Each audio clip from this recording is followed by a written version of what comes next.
Hi friends, आज हम discuss करेंगे क्वाड टू देशों के बारे में। जहाँ तक क्वाड टू की बात है तो ये specially India, United state of America, United Arab अमीरात और इजराइल, ये 4 देशों का एक तरीके से ग्रुपिंग है। इसमें हम देखते हैं कि इजराइल जो है टेक्नोलॉजी के मामले में बहुत आगे देश है। यूनाइटेड स्टेट भी टेक्नोलॉजी के मामले में बहुत अच्छा है। इंडिया में तो टेक्नोलॉजी के मामले में इसमें प्रोग्रेस बहुत अच्छे से बनी हुई है। और यूएई भी इन्वेस्टमेंट हब एक तरीके से माना जाता है वर्ल्ड क्लास इंफ्रास्ट्रक्चर के लिए। तो आखिर हम देखते हैं कि एक तरीके से ऑब्जेक्टिव क्या है इसका। तो हम देखते हैं कि इंफ्रास्ट्रक्चर और इकोनॉमी एक तरीके से इसका ऑब्जेक्टिव है कि कैसे इन चारों देशों के बीच में इकोनॉमिक पार्टनरशिप होती है और कैसे चारों देश एक दूसरे के साथ परस्पर आपसी सहयोग से मिलकर काम करते हैं और एक तरीके से इकोनॉमिक यूनियन बनाया जाता है। तो इसी कड़ी में हम देखते हैं कि ये एक तरीके का इकोनॉमिक यूनियन है 4 देशों के बीच में, specially India, Israel, United state of America और यूनाइटेड अरब अमीरात के बीच में ये एक इकोनॉमिक यूनियन है। दूसरी बात, अगर हम बात करें कि आखिर क्वाड टू की ज़रूरत क्यों पड़ी, हम जैसा कि जानते हैं कि क्वाड जो एक ग्रुपिंग थी वो स्पेशली मिलिट्री अलायंस था, जो कि स्पेशली इंडिया, जापान, ऑस्ट्रेलिया और यूनाइटेड स्टेट ऑफ अमेरिका के बीच में साइन किया गया था क्वाड वन। लेकिन ये क्वाड टू एक तरीके से इकोनॉमिक यूनियन है जो कि India, United state of America, Israel और यूनाइटेड अरब अमीरात के बीच साइन किया गया है। दूसरी बात, हम ये देखते हैं कि आखिर इसकी ज़रूरत क्यों पड़ी।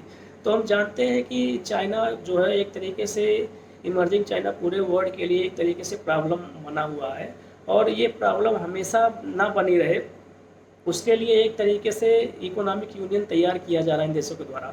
स्पेशली अगर हम यूनाइटेड स्टेट की बात करें तो हम जानते हैं कि यूनाइटेड स्टेट इस समय अफ़गानिस्तान छोड़ चुका है। तो अफ़गानिस्तान छोड़ने की वजह से यूनाइटेड स्टेट ये चाहता है कि इस रीजन में जो भी देश हैं वो एक तरीके से इकोनॉमी हब जो है वो एक तरीके से इन्वेस्टमेंट यूएई में करें। और एक तरीके से यूएई को अगर अपना इन्वेस्टमेंट करना है तो चाइना में इन्वेस्टमेंट ना करके इंडिया में इन्वेस्टमेंट करे या फिर यूनाइटेड स्टेट में इन्वेस्टमेंट करे, या फिर अगर वो चाहे तो इजराइल के साथ भी अपना पार्टनरशिप करके इन्वेस्टमेंट कर सकता है। और लेकिन चाइना में इन्वेस्टमेंट ना करे, क्योंकि अगर चाइना में इन्वेस्टमेंट होगा तो एक तरीके से ये शो होगा कि चाइना जो है एक तरीके से उसकी इकोनॉमिक प्रोग्रेस बढ़ती चली जा रही है और ये किसी भी लिहाज से क्वाड टू कंट्री के हित में नहीं होगा।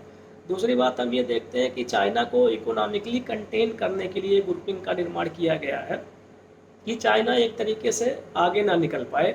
इस ग्रुप के सहारे हम देखते हैं कि इन देशों के द्वारा कई देशों में एक तरीके से इकोनॉमिक इन्वेस्टमेंट किया जाएगा और इकोनॉमिक इन्वेस्टमेंट एक तरीके से चाइना जैसे देशों में नहीं होगा, दूसरे देशों में इकोनॉमिक इन्वेस्टमेंट किया जाएगा। और इसमें सबसे महत्वपूर्ण कड़ी ये है कि अब्राहम अकॉर्ड हम जानते हैं कि एक तरीके से इजराइल और यूनाइटेड अरब अमीरात के बीच में साइन किया गया है, जो कि बहुत ही फेमस है। ये पीस और स्टेबिलिटी को लाने के लिए स्पेशली किया गया है इजराइल और यूनाइटेड अरब अमीरात के बीच। अब्राहम अकॉर्ड के साइन हो जाने के बाद से हम देखते हैं कि वेस्टर्न एशिया में बहुत कुछ बदल जाता है और वहाँ पे एक तरीके से पीस और प्रॉस्पेरिटी आती है अब्राहम अकॉर्ड के आने के बाद। और उसके बाद हम देखते हैं कि यूएई कैसे कैसे डेवलपमेंट कर रहा है with the help of India, United state and Israel.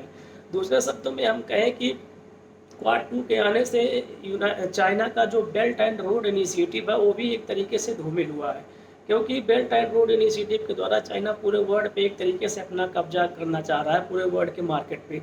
लेकिन जैसे जैसे ये क्वाड टू बना है इकोनॉमिक यूनियन, ये बेल्ट एंड रोड इनिशिएटिव को एक तरीके से टक्कर देगा, क्योंकि India belt and road initiative का मेंबर नहीं है।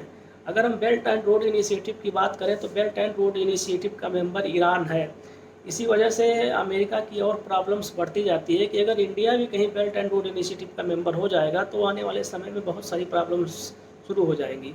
ऑलरेडी हम काबुल का कंसर्न देख चुके हैं। काबुल चाहता है कि एक तरीके से हम चाइना पाकिस्तान इकोनॉमिक कॉरिडोर में भागीदार बने, लेकिन अभी उसको चाइना ने भी एक तरीके से इन्वाइटेशन दिया है कि आप चाइना पाकिस्तान इकोनॉमिक कॉरिडोर में एक तरीके से भागीदार बन सकते हैं। तो इन सब परिस्थिति को देखते हुए क्वाड टू का जो सम्मेलन हुआ है वो बहुत ही इम्पोर्टेंट है इकोनॉमिक पॉइंट ऑफ व्यू से। थैंक्स।